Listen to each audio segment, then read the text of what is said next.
Sup y'all, it's me, it's your boy Asmongold, and today I wanted to show you guys 5 tricks that I use on my warrior for PvP. Now, none of this stuff is going to take you up to Gladiator, by the way, and probably not even going to take you up to Duelist either, obviously.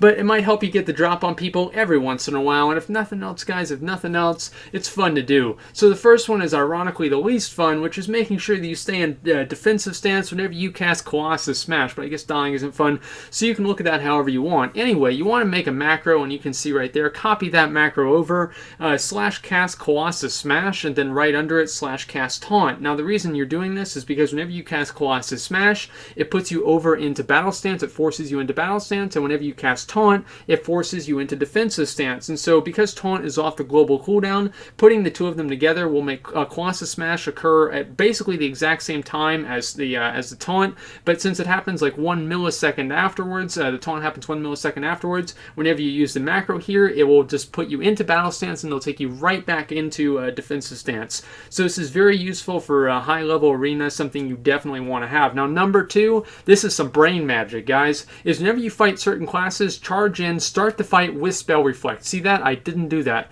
There are so many Paladins and so many Death Knights that whenever you engage them, they're going to automatically fucking stun you. And so like the Death Knight is going to cast Asphyxiate and a Paladin is going to cast Hammer of Justice or whatever it is. So you charge onto him, boom, there it is, reflected his fucking hammer. I don't know how many times this happens. There are so many people who have absolutely no fucking clue what they're doing, and you charge in and you reflect the stun, probably I'd say at least like 30% of the time.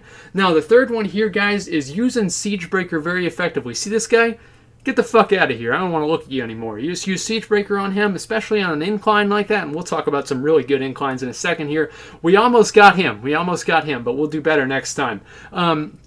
Use Siegebreaker in certain different, I guess, like battlegrounds. Now, some of the best battlegrounds is obviously Eye of the Storm, Deepwind Gorge, depending on where you are, and Twin Peaks if you're very, very clever. Now, sometimes you, and like, obviously, everybody's trying to do this, right? People are trying to knock the, you know, especially like somebody sees me and they're like, oh man, it's the fucking guy that makes videos. I hate him, right? And so this guy wanted me to charge after him, but he fucked up a little bit. Anyway, so sometimes they knock themselves off. Anyway, I'll show you guys, you know, whenever it actually works out, you use Siegebreaker, and I've even been using Siegebreaker, guys. I know it sounds stupid, but on certain battlegrounds, I've been using Siegebreaker's arms. Look at this guy.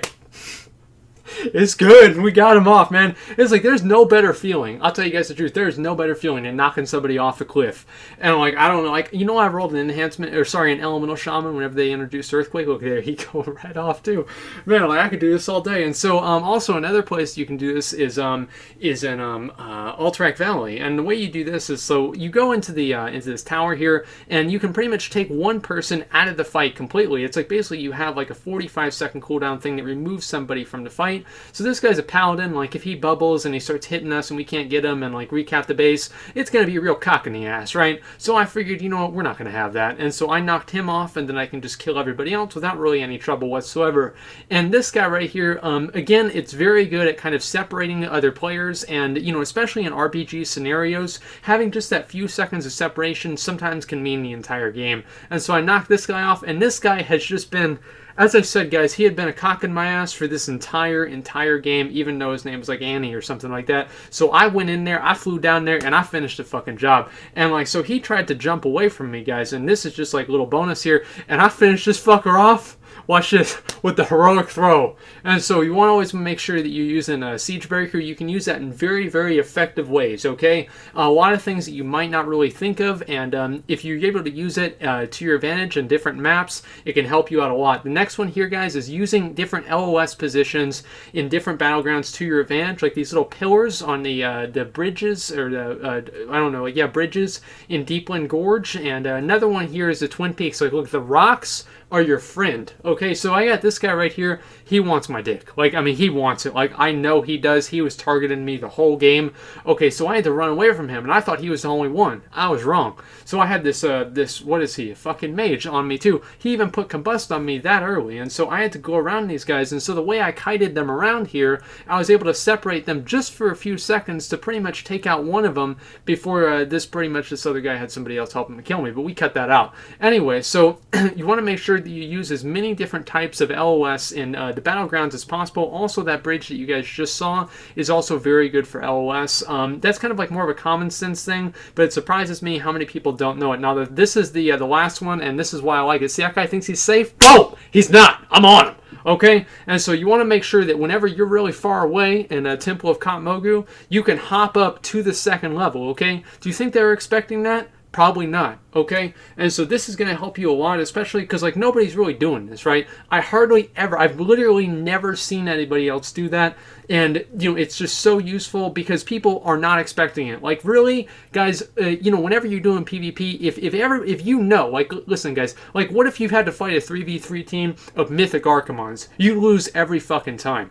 Okay, and especially like if players were able to control them. But the reason you're able to kill Mythic Archimon is because you don't really know what you know exactly what he's going to do, so you can pretty much stop it. And so being unpredictable, doing what people don't expect, and see that guy, we put 2 on top of 2 there, and so I jumped up there, and then I used Siegebreaker to knock him down. And so again, guys, it's pretty much doing what people don't expect, and you know, kind of like these like little cool things, and like it's really fun, right? Like to me, it's really fun being able to hop up there, and like nobody's expecting that. You come up and like you see this guy, and I was actually going to knock him down, but I just accidentally killed him. So anyway, guys, these are my 5 little tips and tricks that I use in PvP. Hopefully you enjoyed them. I definitely enjoyed making the video. So if you guys want to see more, go ahead and let me know. But anyway, there it is. Like you just. Again, guys, do what people don't expect and kind of catch people off guard, and that's what these little tricks really focus on doing. So anyway, that's pretty much all I got. Thanks for watching, and like, comment, subscribe.